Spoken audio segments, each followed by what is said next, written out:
السلام علیکم، ہمارا چینل سبسکرائب کریں اور بیل آئیکن پر کلک کریں۔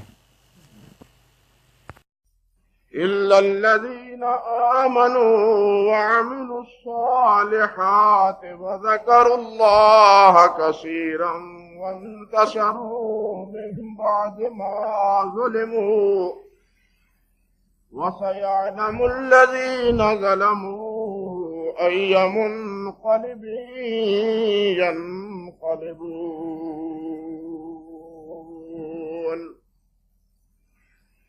سبحان ربك رب العزة عما يصفون وسلام على المرسلين والحمد لله رب العالمين۔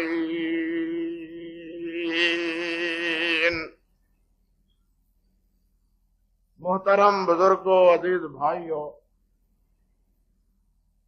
اور میری قابل صد احترام ماں اور بہنوں، موسیقی جسے ہم گانے بجانے سے، طبل اور ڈھول ڈھمکے سے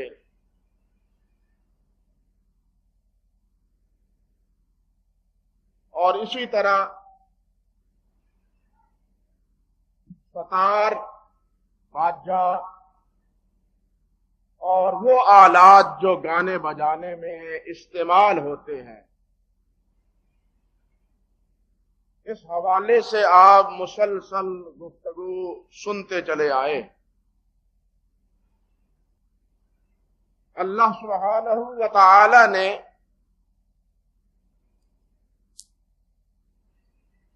ان تمام آلات ملاحی کو، گانے بجانے کے جتنے بھی آلات ہیں، ان کو شیطان کی آواز قرار دیا ہے۔ یہ شیطان کی آواز ہے، شیطانی یہ دھندے ہیں اور شیطانی یہ سازشیں ہیں، اور ان سے مقصد اللہ کے بندوں کو اللہ کے دین سے دور کرنا ہے، تاکہ مسلمانوں کے کانوں میں، انسانوں کے کانوں میں دین کی آواز نہ آئے بلکہ گانے بجانے کی باتیں آئیں۔ یہ قرآن مجید سننے سنانے کی مجلسوں کی زینت نہ بنے بلکہ گانے بجانے کی مجلسوں کی زینت بنے۔ کفار مکہ نے اسی مقصد کے لیے اور اسی غرض کے لیے نبی علیہ السلام کے مقابلے میں گانے بجانے کی محفلوں کو ہوا دی تھی۔ نبی کریم حضرت محمد رسول اللہ صلی اللہ علیہ وسلم نے صراحتاً حرام کے لفظ سے ان باتوں کو حرام قرار دیا، جس میں تعویل کی کوئی گنجائش باقی نہیں رہتی۔ صراحتاً نبی علیہ السلام نے فرمایا کہ ان اللہ حرم الخمر والمیسر والکوب وکل مسکر حرام، کہ اللہ سبحانہ و تعالی نے شراب کو حرام قرار دیا ہے، جوے کو حرام قرار دیا ہے، کوبا کو حرام قرار دیا ہے۔ کوبا کیا ہے؟ کوبا کیا ہے؟ حدیث کے شارحین نے لکھا ہے کہ اس سے مراد طبل ہے، ڈھول ہے۔ طبل اور ڈھول اس کو کوبا کے لفظ سے تعبیر کیا جاتا ہے۔ وہ ڈھول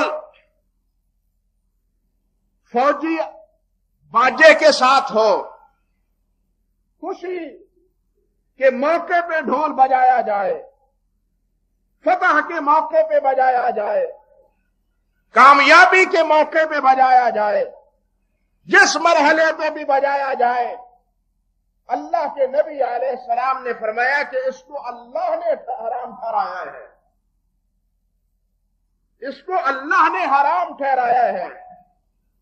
یعنی جس طرح شراب حرام ہے، جوا حرام ہے، قرآن نے ان دونوں کی حرمت کو بیان کیا ہے، ان دونوں کی حرمت کے ساتھ ساتھ تیسری چیز نبی کریم علیہ السلام نے بیان فرمائی کہ ڈھول ڈھمکا بھی حرام ہے۔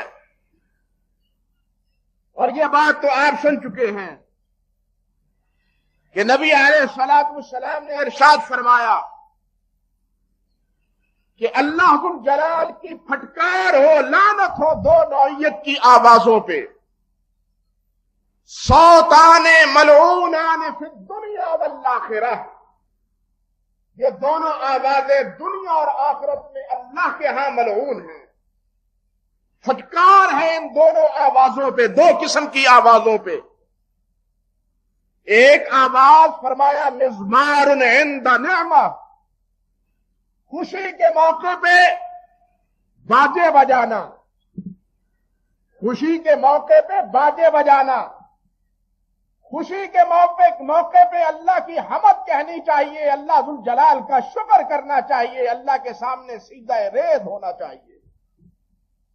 لیکن اس کی بجائے جو آدمی باجے بجاتا ہے، ڈھول پیٹتا ہے، طبلہ بجاتا ہے، نبی علیہ السلام نے فرمایا اس آواز پہ بھی اور آواز دینے والے بجانے والے پہ، دونوں پہ دنیا اور آخرت میں لعنت۔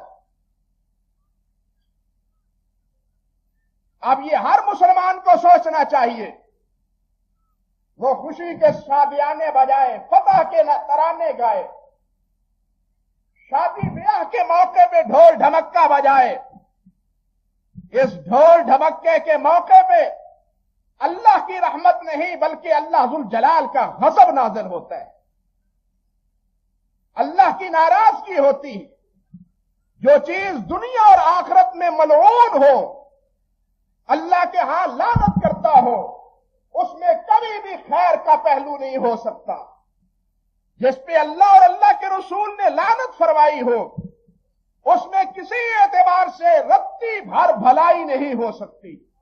وہ برائی ہی برائی ہے، وہ شر ہی شر ہے، اس میں خیر کا قطعاً کوئی پہلو نہیں۔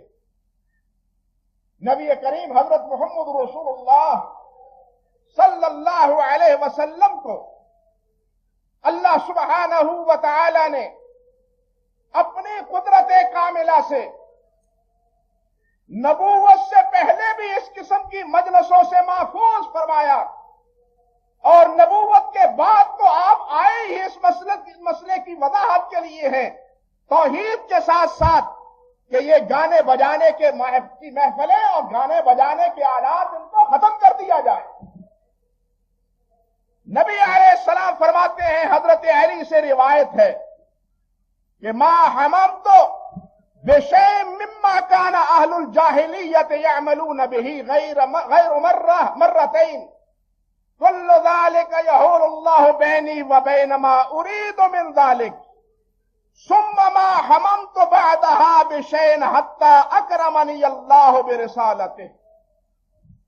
حضرت علی فرماتے ہیں، امام بزار رحمت اللہ علیہ نے اور امام بخاری رحمت اللہ علیہ نے التاریخ الکبیر میں صحیح سند کے ساتھ نبی حضرت علی کی یہ روایت نقل کی ہے کہ نبی علیہ السلام نے فرمایا ما حممت بشیء مما كان اہل الجاہلیت یعملون به، کہ جاہلیت کے دور میں کفار جو کچھ کرتے تھے میں نے ان کا کبھی بھی ارادہ نہیں کیا سوائے دو مرتبے کے، دو موقع ایسے آئے کہ جاہلیت کے مراحل اور جاہلیت کی مجلسوں کو دیکھنے کے لیے میں نے ارادہ کیا۔ فرماتے ہیں کل ذالک یحول اللہ بینی وبین ما ارید من ذالک، مگر جب بھی میں نے ارادہ کیا ان دو مرحلوں میں تو اللہ سبحانہ و تعالی کا فضل و کرم میرا شامل حال ہوا اور میں اس مجلس کی زینت بننے سے باقی رہا، چھوٹ گیا، جان بچ گئی اس سے، میں اس میں شریک گویا نہ ہو پایا۔ فرماتے ہیں ثم ما حممت بعدها بشيء حتى اکرمنی اللہ برسالتہ، پھر اس کے بعد میں نے کبھی بھی ان مجلسوں کا ارادہ نہیں کیا، عزم نہیں کیا، حتیٰ کہ اللہ سبحانہ و تعالی نے مجھے نبوت سے سرفراز فرمایا۔ آپ اندازہ فرمائیے، آپ فرماتے ہیں کہ جاہلیت میں دو مرتبہ، یعنی جاہلیت کے زمانے میں نبوت سے پہلے کفار کی مجلس کبھی میں نے اس کی زینت نہیں بنا، ان کی زینت کبھی نہیں بنا۔ دو مرتبہ میں نے چاہا دیکھوں تو صحیح ہوتا کیا ہے، ان مجلسوں کا رنگ ڈھنگ کیا ہے، بجانے والے کیا بجاتے ہیں، کیسی مجلسیں ہوتی ہیں۔ امام اسحاق ابن راہویہ رحمت اللہ علیہ نے اور امام بہقی رحمت اللہ علیہ نے تفصیل کے ساتھ اس روایت کو ذکر کیا۔ امام بخاری اور امام بزار نے اختصار کے ساتھ، اور اس کی تفصیل امام اسحاق بن راہویہ اور امام بہقی رحمت اللہ علیہ کی دلائل النبوہ میں تفصیل کے ساتھ اس کی تفصیل موجود۔ فرماتے ہیں کہ ایک دفعہ میں اور میرا دوست ہم دونوں بکریاں چرا رہے تھے اعلی مکہ میں۔ یہ مکہ مکرمہ کا اونچا علاقہ، مسفلے کی طرف نہیں، پہاڑی علاقہ، اس علاقے کی طرف ہم دونوں بکریاں چرا رہے تھے۔ شام ڈھلی، شام ہوئی تو میں نے اپنے ساتھی سے یہ بات کہی کہ بھائی آپ اس طرح کریں کہ آج رات میرا دل چاہتا ہے کہ میں مکہ مکرمہ میں شہر میں جا کے نوجوانوں کی مجلس کو دیکھوں کہ وہ رات کس طرح گزارتے ہیں، کیا باتیں کرتے ہیں، ان کی مجلسوں کا رنگ ڈھنگ کیا ہے۔ اس لیے آج رات تم میری بکریوں کا پہرا دو، جہاں اپنی بکریوں کا پہرا تم نے دینا ہے، میری بکریوں کا پہرا بھی آج تم نے دینا ہے۔ میں مکہ مکرمہ میں جانا چاہتا ہوں اور وہاں جا کے یہ دیکھنا چاہتا ہوں کہ مکے کے نوجوان رات کس طرح کن مجلسوں میں گزارتے۔ یہ بات فرماتے ہیں کہ میں نے اپنے ساتھی سے یہ بات کہی تو اس نے کہا فقال بلا، اس نے کہا جی ہاں ٹھیک ہے آپ جائیں، میں آپ کے جانوروں بکریوں بھیڑوں کی میں حفاظت کرتا ہوں۔ فرماتے ہیں فدخلت حتی جئت اول دار من دار مکہ، میں نے مکہ مکرمہ کا رخ کیا، میں آگے بڑھا جہاں تک کہ میں مکہ مکرمہ کے ابتدائی پہلے جو ایک دو گھر تھے ان گھروں میں جس وقت میں داخل ہوا وہاں تک پہنچا تو میں نے کیا دیکھتا ہوں اور کیا سنتا ہوں۔ فرماتے ہیں سمیت عزفا بالغرابین والمزامیر، سمیت عزفا بالغرابین والمزامیر، میں نے آوازیں سنی کس کی؟ دف کی، اور میں نے آوازیں سنی گانے بجانے کے سامان کی، مزامیر ساز کی، ساز سنا میں نے، دف بجتی ہوئی دیکھی میں نے، سنی میں نے پوچھا فقلت ما ھذا، یہ کیا معاملہ ہے، کیا ہو رہا ہے؟ لوگ جمع ہیں اور ساز بج رہا ہے، دف بج رہی ہے، شعر و شاعری ہو رہی ہے، کیا معاملہ ہے؟ قالوا تزوج فلان فلانا، مجھے جواب دیا گیا کہ فلاں مرد کا فلاں عورت کے ساتھ شادی ہو رہی ہے، فلاں مرد کی فلاں عورت کے ساتھ کیا ہے؟ شادی ہو رہی ہے، اور اس شادی کے موقع پہ یہ ساز بج رہا ہے، دف بج رہی ہے، گانے بجانے کا سامان اور شعر و شاعری کی مجلس وہ گرم ہے۔ فرماتے ہیں فجلست، میں وہاں بیٹھ گیا، نوجوانوں میں اس مجلس میں بیٹھ گیا، کہ میں دیکھوں کہ اب کیا ہوتا ہے. فرماتے ہیں وَضَرَبَ اللَّهُ عَلَىٰ أُذُنِي فَوَاللَّهِ مَا أَيْقَظَنِي إِلَّا مَسُّ الشَّمْسِ. میں وہاں بیٹھا ہی تھا کہ میرے کانوں پہ گویا اللہ ذوالجلال نے پردہ چڑھا دیا. میں وہاں بیٹھا تھا کہ ضرب اللہ علی اذنی، اللہ نے میرے کانوں کو بند کر دیا، پردہ چڑھا دیا. فواللہ ما ایقظنی الا مس الشمس، اللہ کی قسم پھر میں اس وقت اٹھا، ایسا سویا کہ پھر جب سورج کی تمازت تیز ہوئی، گرمی تیز ہوئی، روشنی ابھری، اور اس روشنی اور تیزی تپش کی وجہ سے جب میرے چہرے پہ اس تپش کا احساس ہوا تو میری آنکھ کھلی. اتنا سویا کہ سویا ہی رہا. اللہ ذوالجلال نے میرے کان بند کر دیے اور مجھے نیند آ گئی. اتنی نیند آئی کہ پھر سورج کی گرمی نے ہی مجھے جگایا. فرماتے ہیں اس کے بعد فرجعت الی صاحبی، میں اپنے ساتھی کی طرف واپس لوٹ آیا. فقال ما فعلت، ہاں بھائی آج کیا ہوا، پھر رات کیسے گزری، کہاں گزری، کیا کچھ آپ نے کی دیکھا. فقلت ما فعلت شيئا ثم اخبرته بالذي رأيت. فرماتے ہیں کہ میں نے اسے کہا ما فعلت شيئا، میں نے کچھ نہیں کیا. ثم اخبرته بالذي رأيت، پھر میں نے وہ ساری کہانی بتلا دی جو میں نے دیکھی تھی کہ جو ہی میں مکے میں داخل ہوا ساز بج رہا تھا، محفل قائم تھی، گانے بجانے کی محفل سجی ہوئی تھی. میں نے دیکھنے کا اور سننے کا عزم کیا، وہاں بیٹھا ہی تھا کہ میرے کانوں کو اللہ سبحانہ و تعالی نے بند کر دیا. قوت سماعت زائل ہو گئی، مجھے نیند آ گئی. ساری رات وہیں بیٹھا بیٹھا سویا رہا، اور سورج کی گرمی کے بعد جب سورج کی گرمی چہرے پہ پہنچی، جسم پہ پہنچی، تو بیدار ہو کے تمہارے پاس آیا ہوں. اللہ اکبر. فرماتے ہیں نبی علیہ السلام کچھ دن گزرے اسی طرح دن کچھ گزرے کہ ایک رات میں نے پھر اپنے ساتھی سے کہا کہ میں آج پھر جانا چاہتا ہوں تاکہ میں یہ تو دیکھوں کہ وہاں ہوتا کیا ہے. اس رات کو میں کچھ دیکھ ہی نہیں پایا، کچھ سن ہی نہیں سکا. آج رات پھر جا کے تجربہ کرنا چاہتا ہوں. اس لیے میری بکریوں کی نگرانی آپ کریں، ان کی حفاظت نگرانی تم کریں. وہ کہتا ہے تم کرو. اس نے کہا ٹھیک ہے، یہ میرے ذمہ رہی، آپ جائیں دیکھ کے آئیں. فرماتے ہیں میں دوسری بار بھی اسی طرح مکہ مکرمہ میں داخل ہوا، اور اس طرح ہی ایک مجلس گانے بجانے کی سجی ہوئی تھی.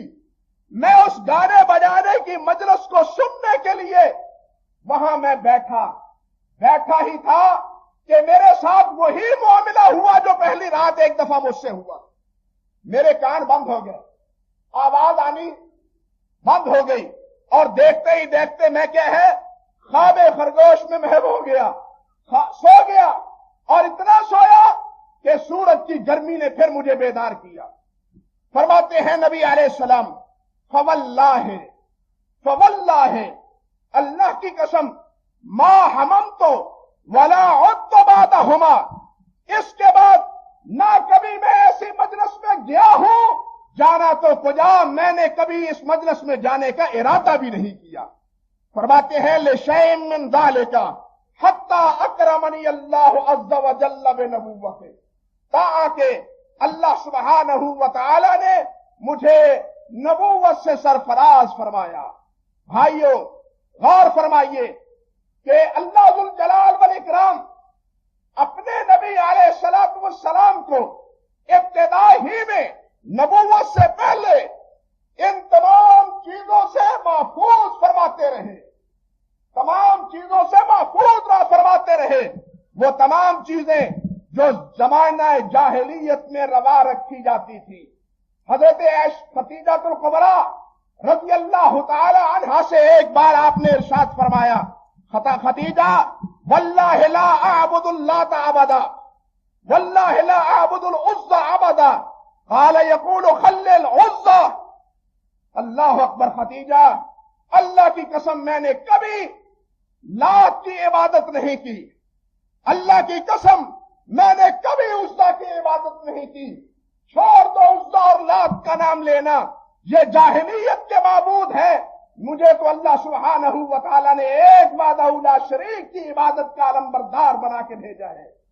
یعنی زمانہ جاہلیت میں جو کچھ ہوتا تھا وہ شرک تھا، بدعات تھیں، خرافات تھیں، ظلم و زیادتی کی مجلسیں تھیں، لڑائی جھگڑے کی مجلسیں تھیں.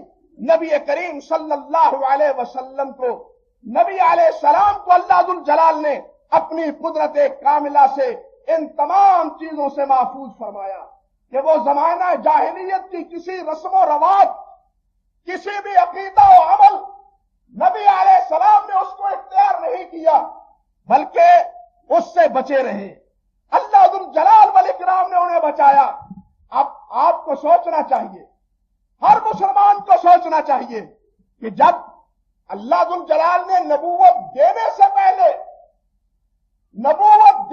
پہلے اپنے نبی علیہ السلام کو ان مجلسوں سے بچایا ہو تو نبوت ملنے کے بعد کبھی آپ ان مجلسوں کی زینت بن سکتے ہیں؟ معاذ اللہ ثم استغفر اللہ. یعنی جس ہستی کو، جس نبی کو نبوت دینے سے پہلے اللہ ذوالجلال نے ان محفلوں اور مجلسوں سے بچایا، اب ان کے بارے میں یہ تاثر اور یہ بات کہ جناب آپ نے بھی یہ آلات سنے، آپ نے بھی گانے بجانے سنے، آپ نے بھی ڈھول ڈھمکے کی تاب کے ناچ کو دیکھا، آپ بتلائیں یہ کتنا بڑا نبی علیہ السلام پہ اتہام ہے. آپ کو فرماتے ہیں کہ اللہ کی قسم 2 بار نبوت سے پہلے تو میں نے اس کا ارادہ کیا، لیکن اس کے بعد نہ کبھی میں اس مجلس میں ارادہ تر گیا ہوں، جانا تو کجا رہا، میں اس مجلس میں جانے کا قصد اور ارادہ بھی کبھی نہیں کیا. یعنی جانا تو کجا، پھر اس کے بعد ہم ارادہ اور قصد وہ بھی میں نے نہیں کیا. نبی علیہ السلام کو ان چیزوں سے کتنی نفرت تھی، آپ اس کا اندازہ لگائیے. مسند امام احمد میں، اسی طرح بزار میں اور اسی طرح ابو داود میں حضرت عبداللہ ابن عمر رضی اللہ تعالی عنہ سے مروی فرماتے ہیں ان کے شاگرد نافع جو غلام بھی تھے اور ان کے شاگرد بھی تھے، وہ فرماتے ہیں سامع عبداللہ ابن عمر مزمارن، فرماتے ہیں کہ میں ایک بار عبداللہ ابن عمر کے ساتھ جا رہا تھا. سفر کے دوران عبداللہ ابن عمر نے کیا دیکھا سنا؟ سامع عبداللہ ابن عمر مزمارن، عبداللہ ابن عمر نے ساز کی، بانسری کی آواز سنی. ایک لفظ ہے اذ مر برائن یزمر،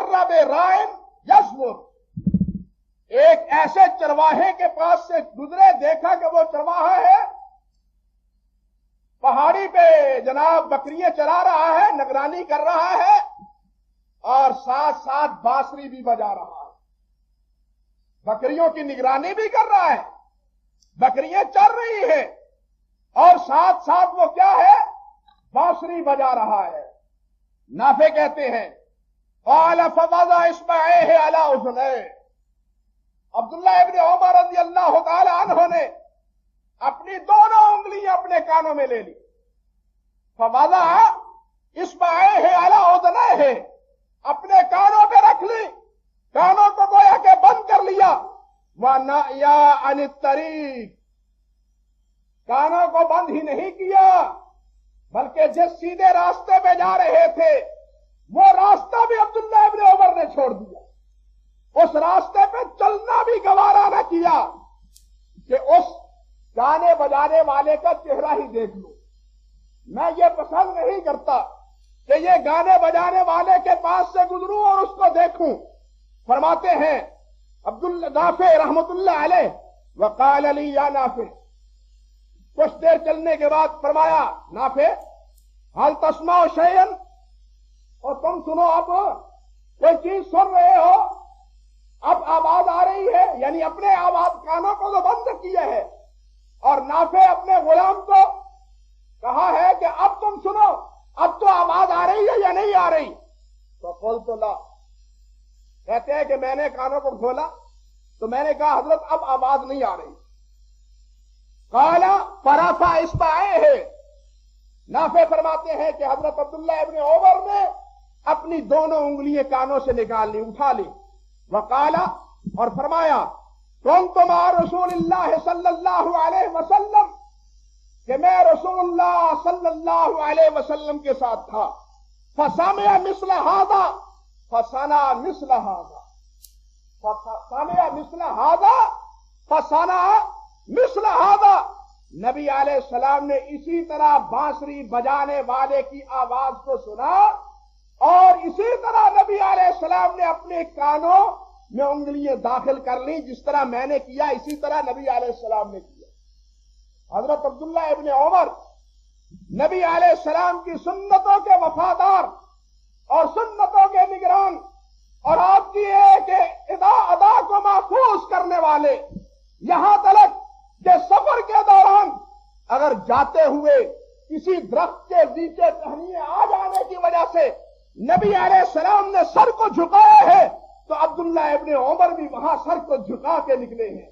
اگر نبی علیہ السلام نے راستے میں بیٹھ کے کسی جگہ بول پیشاب کیا ہے تو عبداللہ ابن عمر بھی وہاں بیٹھ کے پھر آگے گزرے ہیں کہ میرے نبی نے یہاں آج میرے نبی یہاں بیٹھے ہیں. یعنی آپ کے آثار کے تتبع اور آپ کی پیروی اور آپ کی فرمانبرداری کے آثار ان کی سیرت میں، تاریخ اور حدیث کی کتابوں میں معروف ہیں. اور اسی سے آپ اندازہ کیجئے کہ وہ فرماتے ہیں کہ میں نے یہ کام اسی لیے کیا کہ یہی کام میں نے نبی علیہ السلام کو کرتے ہوئے دیکھا. آپ نے بانسری کی آواز سنی، اور بانسری کی آواز سننے کے بعد اپنے کانوں میں انگلیاں داخل کر لی. جس راستے میں جا رہے تھے وہ راستہ چھوڑ دیا، دوسرا راستہ اختیار کیا، اور اس وقت تک کانوں کو نہیں کھولا جب تک بانسری کی آواز سنائی دینے سے رکی نہیں. اس سے آپ اندازہ کریں میرے بھائی کہ نبی علیہ السلام کو ان چیزوں سے کتنی نفرت تھی، آپ ان سے کتنا متنفر تھے. لیکن آج کا مسلمان کتنا اس کا دل دادا ہے، کتنا اس کا دل دادا ہے. بھلا بھائیو، جو نبی اس قدر متنفر ہو، اب ہم کلمہ پڑھنے والوں کو کیا حق پہنچتا ہے کہ ہم ان چیزوں سے محبت کریں اور ان چیزوں کو ہوا دیں اور ان چیزوں کو میڈیا کا ایک لازمی جز قرار دے دیں اور کہیں کہ یہی چیزیں ہمارا کلچر اور یہی چیزیں ہمارا تہذیب بن گئی ہیں. انا للہ و انا الیہ راجعون. یہ تہذیب جاہلیت ہے، یہ تہذیب اسلام نہیں ہے. یہ طریقہ جاہلیت ہے، یہ طریقہ محمد مصطفی صلی اللہ علیہ وسلم نہیں ہے. آپ ذرا غور کریں، ایک سوال پیدا ہوتا ہے کہ کانوں کی اس گانے کی اور اس بانسری کی آواز سننے پہ آپ نے اپنے کانوں کو بند ہی نہیں کیا بلکہ اپنا راستہ بھی چھوڑا. وہ راستہ یہ ہماری جی ٹی روڈ کا راستہ پکا اور پیلا راستہ نہ تھا، جنگل کا اور کیا تھا، ریگستانی راستہ تھا، جہاں راستے سے انسان ایک جگہ بھٹک جائے تو پھر اپنے راستے پہ آنا مشکل ترین بن جاتا ہے.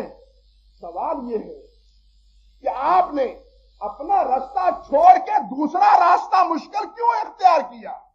چلیے، آواز آ رہی تھی، آواز سے آپ کو نفرت تھی، آپ نے کان بند کر لیے، کانوں پہ انگلیاں دھر لی، لیکن راستہ کیوں چھوڑا؟